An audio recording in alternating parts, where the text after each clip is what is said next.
मेरा नाम रविंद्र सिंह है और आप देख रहे हैं द स्टेट सेंटिनल। फूट डालो और शासन करो, ये वाकई में अंग्रेजों ने कहा था। अब इस पर शक होता है।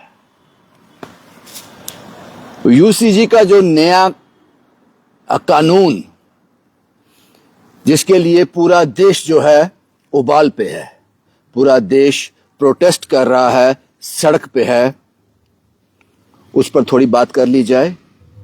लेकिन मेरी उस बात को याद रखना, फूट डालो और शासन करो, ये क्या वाकई अंग्रेजों ने कहा था? यह कानून किसी ने नहीं मांगा। सभी लोग भारत में ये कोशिश कर रहे हैं, जद्दोजहद कर रहे हैं पिछले कई सालों से कि जातिवाद को खत्म किया जाए। मेरे कई दोस्त हैं जो एससी हैं, एसटी हैं, लेकिन इस कानून के आने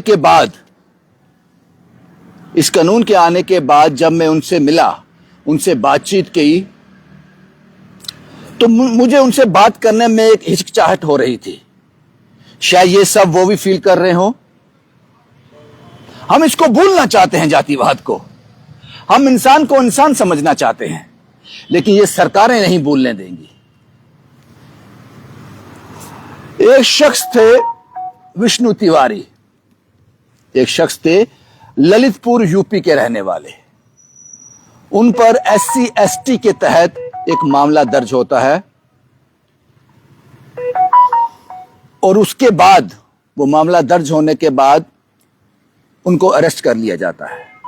कानून बड़े सख्त हैं, आपको जमानत नहीं मिलेगी। यह मामला 20 साल तक चलता है, 20 साल तक।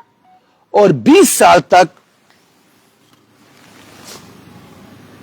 इन 20 सालों में मां बाप दोनों मर जाते हैं, क्योंकि बेटा जेल में है। दोनों भाई मर जाते हैं, घर खंडर हो गया, जमीन बिक गई वकीलों की फीस देने में। और 20 साल के बाद हाई कोर्ट कहता है यह केस तो फर्जी था, वो बाइज्जत बरी हो जाता है। विष्णु तिवारी बाइज्जत बरी कर दिया जाता है। सब कुछ खोने के बाद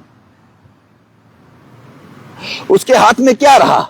और मैं यकीन से कह सकता हूं कि 20 साल के बाद जब यह केस फर्जीवाड़ा था, जिन्होंने यह केस किया था, उनको इसका 1% भी नहीं सहना पड़ा होगा जितना विष्णु तिवारी ने सहा। इस केस की, इस कानून की क्या जरूरत थी? किसी ने मांगा? नहीं मांगा। आपको इकट्ठे नहीं रहने दिया जाएगा। जब आप इकट्ठे हो जाओगे तो मुद्दे खत्म हो जाएंगे, मुद्दे खत्म हो जाएंगे। शायद सरकार वापिस चौथी बार अपने आप को रिपीट करना चाहती है, उसी का होमवर्क चल रहा है। मैं मानता हूं एसटी, एससी, ओबीसी, इन सभी कैटेगरी को इंसाफ मिलना चाहिए, इनके साथ न्याय होना चाहिए। लेकिन एक को न्याय देने के लिए दूसरे के साथ अन्याय तो नहीं कर सकते ना, आप नहीं कर सकते। यूनिवर्सिटी ग्रांट कमीशन, ये एक ऐसा संस्थान है जो देश की जितनी भी यूनिवर्सिटी कॉलेज है, उनके ऊपर ये एक संस्थान है जो उनको रन करता है। इन्होंने एक कानून बनाया है, इन्होंने एक गाइडलाइन जारी की है। वो है क्या, वो समझ लेते हैं। वो कहते हैं एक एक कमेटी गठित की जाएगी हर यूनिवर्सिटी में, हर कॉलेज में। अगर कोई इसकी अवहेलना करेगा, इसको नहीं मानेगा, तो बहुत ज्यादा जो इस पर दंड दिया जाएगा, उस यूनिवर्सिटी, उस कॉलेज की मान्यता रद्द कर दी जाएगी। हर यूनिवर्सिटी कॉलेज के अंदर यह कमेटी होगी। इस कमेटी के अंदर जो मेंबर होंगे, एससी का मेंबर होगा, एसटी का मेंबर होगा, ओबीसी का मेंबर होगा, महिला मेंबर होगी, और दिव्यांग जो उनको रिप्रेजेंट करते हैं, उनका एक मेंबर होगा। जो सुनिश्चित करेंगे कि कोई इस तरह की report university campus, college campus से आती है, यहां एसटी, एससी, ओबीसी महिला या फिर किसी दिव्यांग के साथ कुछ अनुचित टिप्पणी या हरासमेंट का केस सामने आता है तो ये टीम उसको देखेगी, उसके बाद मामला आगे बढ़ाया जाएगा। और इसमें कानून बहुत सख्त है। और यूनिवर्सिटी और कॉलेज के कैंपस में एक स्क्वाड भी तैयार किया जाएगा, एक विजिलेंस सेल भी तैयार किया जाएगा जिसमें भी मेंबर होंगे। उसमें मेंबर होंगे SC, ST, OBC, वुमेन और जो मैंने एक आपको और बताया। ये चेक करेंगे कोई गलत तो नहीं कर रहा कैंपस में। इसमें भी जनरल कैटेगरी का कोई नहीं होगा, ना उस कमेटी में होगा ना इस स्क्वाड में होगा। उसके बाद अगर यह कमेटी सुनिश्चित करती है कि वाकई ये हुआ है, उसके बाद यह मामला कोर्ट में जाएगा और इसके कानून बहुत सख्त हैं। 24 घंटे के अंदर अंदर इसके प्रमाण सामने आ जाएंगे। लेकिन यह दूसरा पॉइंट है लेकिन वाला। पहले तो कोई मेंबर नहीं है जनरल कैटेगरी से।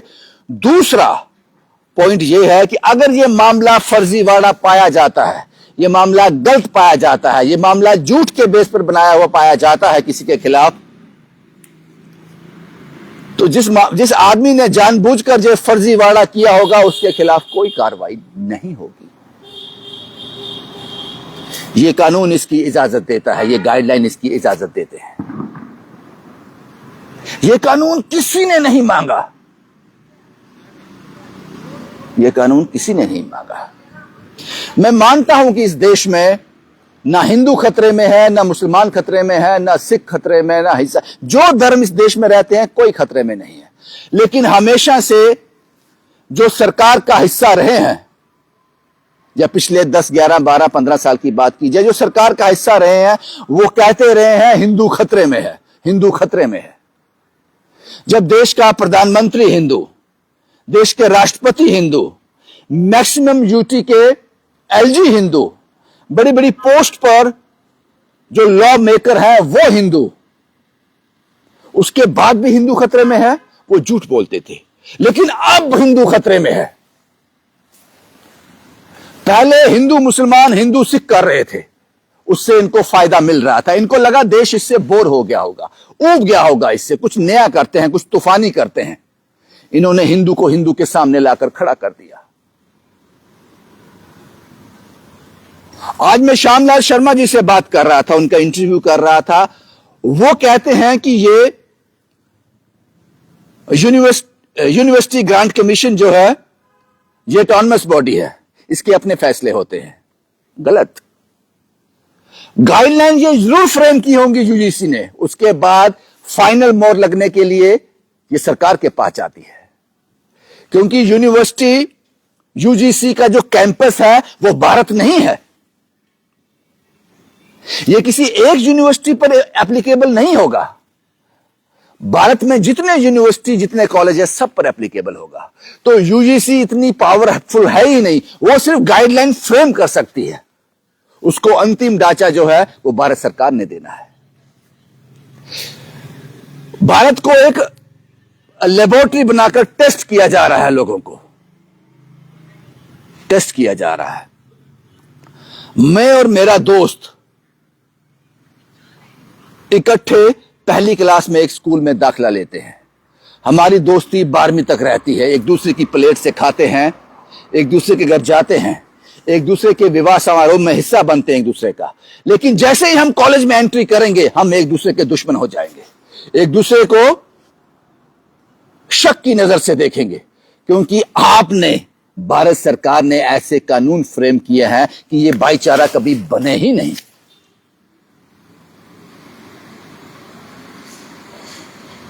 एक को आपने ये कानून बनाकर पहले ही जनरल कैटेगरी को दोषी बना दिया। मुझे समझ नहीं आता यूजीसी के ये कौन लोग हैं जिनका दिमाग जो है इतना डल है, जिन्होंने ये सोच लिया कि यूनिवर्सिटी कैंपस के अंदर, कॉलेज कैंपस के अंदर अत्याचार सिर्फ SC, ST, OBC इन लोगों के साथ होगा और करने वाला जनरल कास्ट का होगा। ये आपने पहले ही उनको दोषी बना दिया।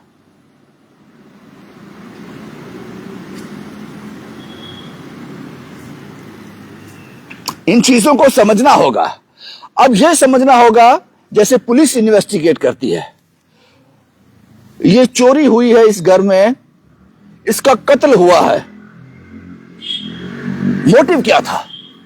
मोटो क्या था इसका? मकसद क्या था इसके पीछे? तो हम ये समझने की कोशिश करते हैं, ये जो कानून भारत सरकार, ये जो यूजीसी का नया जो गाइडलाइन रूल जो है, ये लाने का मकसद क्या है? यहां तक मैं समझ पाया हूं, पहले एससी और एसटी का कानून, पैरेलल कानून ऑलरेडी था। बड़ा सख्त कानून था वो, लेकिन उसको एग्जीक्यूट करने में, उसको इंप्लीमेंट करने में कुछ लापरवाहियां हुई हैं। उसी को मजबूत करना चाहिए था। लेकिन सवाल यह है कि यह लाने का मकसद क्या है? अब इसमें एससी एसटी के साथ ओबीसी को भी रखा है, बीच में वुमेन को भी रखा है, दिव्यांग को भी रखा है। मकसद क्या है? मकसद यह है, जब आप एससी एसटी ओबीसी दिव्यांग और वुमेन को बीच में रखोगे, महिलाओं को बीच में रखोगे, तो लगभग 80 से 85% भारत की आबादी बन जाती है। आप समझ रहे हैं? कोशिश की जा रही है कि एक बार फिर सरकार जो है बहुमत से बनाई जाए। सियासी फैसला है।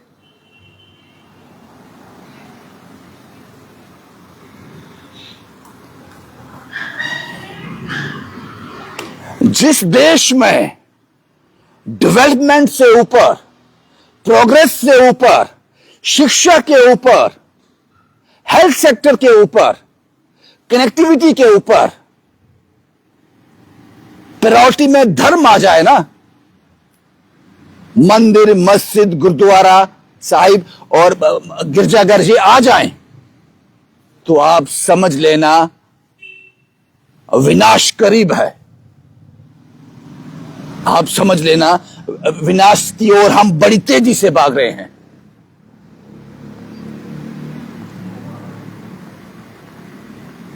जब ये बड़े बड़े नाम सियासत का हिस्सा बन जाएं, धर्म सियासत का हिस्सा बन जाए, तो समझ लेना विनाश करीब है। इस कानून को हम उस तरफ से भी देख सकते हैं, विनाश काल विपरीत बुद्धि। और मैं देख रहा था सोशल मीडिया पर, टीवी चैनल्स पर, रिपोर्ट पर, एससी एसटी ओबीसी और स्वर्ण जाति। What does it matter? स्वर्ण जाति, शायद मुझे पता भी नहीं, शायद मैं भी स्वर्ण जाति से आता हूं, मुझे नहीं पता। सिखिज्म, भगवान ने बनाने में कोई कसर नहीं छोड़ी। मेरा एक दोस्त है कार्तिक भगत, उसकी 2 आंखें, 2 हाथ, 2 कान, 2 टांगे हैं। मेरे भी वही हैं। मेरा नाम रविंद्र सिंह है। जब उसमें और मुझ में बनाने वाले ने कोई कसर नहीं छोड़ी, कोई भेदभाव नहीं रखा, तो स्वर्ण जाति क्या होता है? हम सब लोग इंसान हैं साहब, ये नाम तो हमने दिए हैं। हमारा कोई ऑर्गन जो है, कोई पार्ट जो है, सोने का है। यही चीजें जो है वो बाहरी मुल्कों में नहीं है, इसलिए वो हमसे कहीं दूर निकल गए। सोशल मीडिया में देख रहा था, चाइना में पूजा का कंसेप्ट ही नहीं है, भगवान ही नहीं है चाइना में, वो किसी भगवान को नहीं मानते, सिर्फ मेडिटेशन करते हैं, अपने दिल दिमाग की शांति के लिए एक ध्यान करते हैं। बहुत दूर निकल गए वो लोग हमसे।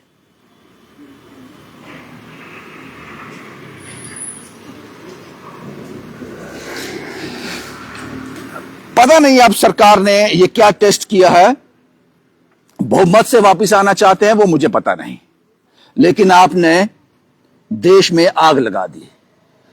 बड़ा स्मूथली देश चल रहा था। आप नहीं भूलने दोगे कभी भी। आप हिंदू मुसलमान सिख ईसाई को तो भाई नहीं बनने दोगे कभी, लेकिन आप एक ही धर्म के अंदर जो जातियां हैं उनको भी भाईचारा नहीं सिखाओगे। हमेशा उनको याद कराते रहोगे कि तुम लोग कौन हो, क्योंकि हर बच्चा स्कूल कॉलेज और यूनिवर्सिटी से निकलता है। हर बच्चा, 90% से ज्यादा बच्चे इस रास्ते से निकलते हैं। तो उनके दिमाग में जब वो यूनिवर्सिटी से बाहर निकलें तो उनके दिमाग में एक जहर हो, एक जहर हो। ये उसी की कोशिश है यूजीसी कानून जो सामने आ रहा है, वापस लेना पड़ेगा इनको। और अब इन्होंने जिस शेर पर ये बैठे हैं ना, इससे नीचे उतरेंगे शेर इनको खा जाएगा। अभी तो जनरल कैटेगरी वाले जो हैं वो प्रोटेस्ट कर रहे हैं कानून वापस लो, और जिस दिन ये वापस लेंगे वो 70 से 80% वाले कहेंगे दिया क्यों था, वापस लेना था तो दिया क्यों था। भारत एक टेस्ट लेबोरेटरी है, यहां प्रयोग होते हैं, कामयाब हो गया तो ठीक। और भारतीय जनता पार्टी की जो जम्मू यूनिट है शांत है, मुंह पर जिप है, बोले तो बोले क्या, कहें तो कहें क्या, जवाब उनके पास कोई नहीं है। जैसे श्यामलाल शर्मा साहब ने आज कहा कि यूजीसी ऑटोनमस बॉडी है जिसके अपने फैसले होते हैं, गलत था ये गलत था। कोई भी संस्थान खुद से फैसले कर भारत में वो कानून नहीं बना सकता, वो गाइडलाइन इंप्लीमेंट नहीं करवा सकता जब तक भारत सरकार की मोहर ना लगे। National highway authority of India toll लेती है, ये नेशनल हाईवे अथॉरिटी ऑफ करती है, भारत सरकार नहीं करती है। गाइडलाइन का मिसयूज होता है, वो नहीं करते हैं।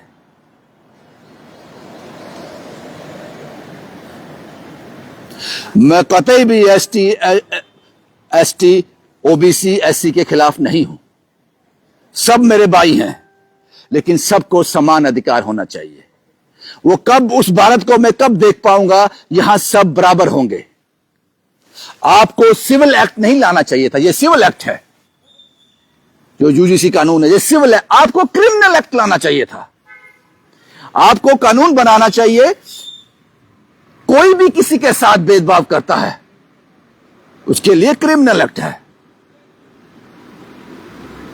और अगर कोई किसी को, आपको लगता है कि आपने जो प्रावधान इसमें रखे हैं कि अगर केस फर्जी निकलेगा तो उसके खिलाफ कार्रवाई नहीं होगी कि तूने फर्जी, इसका मतलब कोई भी किसी को आराम से ब्लैकमेल करेगा। हर जाति में, हर धर्म में अच्छे लोग भी हैं और बुरे भी हैं।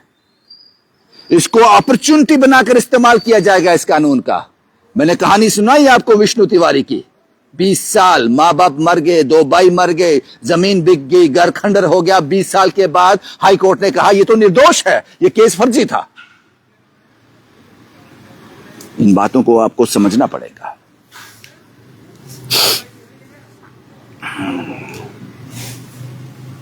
मैं बस यही चाहता हूं कि जिस भारत का सपना हमारे पूर्वज देखकर गए हैं, जिन्होंने बलिदान दिए हैं इस देश के लिए, उनको शर्मिंदा मत करो, उनको शर्मिंदा मत करो, उनको शर्मिंदा मत करो।